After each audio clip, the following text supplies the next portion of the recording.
తెలంగాణ ముఖ్యమంత్రి రేవంత్ రెడ్డి సోషల్ మీడియాలో జరుగుతున్న అసభ్యకరమైన పోస్టులపై తీవ్ర అసంతృప్తి వ్యక్తం చేశారు. ఎవరి ఐడెంటిటీ లేకుండా దూషణలకు పాల్పడే వారిపై కఠిన చర్యలు తీసుకుంటామని ఆయన హెచ్చరించారు.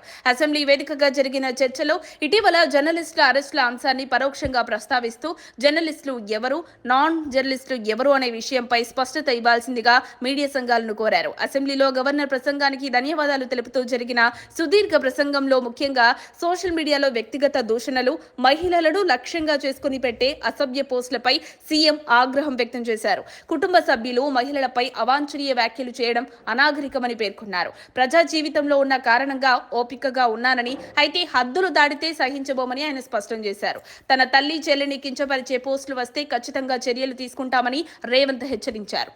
అజ్ఞాతంగా అసభ్యకరమైన పోస్టులు పెట్టే వారిని బయటకు లాగుతామని, ముసుగు వేసుకుని నెగిటివ్ ప్రచారం చేసే వారిని ఉపేక్షించబోమని తేల్చి చెప్పారు. సోషల్ మీడియాలో హద్దులు దాటే సంస్కృతి ఒక విష సంస్కృతి అని అభివర్ణించారు. తనను తిట్టిన తిట్లను ఇతరులపై ప్రయోగిస్తే ఎలా ఉంటుందో ఆలోచించాలని సూచించారు. కోర్టుకు వెళ్లి బెయిల్ పొందుతామని అనుకునే వారిని ఉపేక్షించబోమని, అవసరమైతే చట్టాన్ని సవరిస్తామని హెచ్చరించారు. మహిళల వీడియోలు తీసి సోషల్ మీడియాలో పోస్టు చేయడం క్షమించరానిదని అన్నారు. సమస్యలుంటే తెలియపరచాలే గాని వ్యక్తిగత దూషణలకు దిగితే సహించబోమని సీఎం స్పష్టం చేశారు. ఈ సమస్యపై మీడియా సంఘాలు కూడా స్పందించాలని కోరారు. చట్ట పరిధిలోనే కఠిన చర్యలు తీసుకుంటామని చెప్పారు. పరిష్కారం చూపకపోతే సమాజంపై దీని ప్రభావం పడుతోందని ఆందోళన వ్యక్తం చేశారు. స్వీయ నియంత్రణతో పాటు రాజ్యాంగ నియంత్రణ కూడా అవసరమని సీఎం అభిప్రాయపడ్డారు. మరిన్ని అప్డేట్స్ కోసం మా కాయ్ టీవీని సబ్స్క్రైబ్ చేసుకోండి.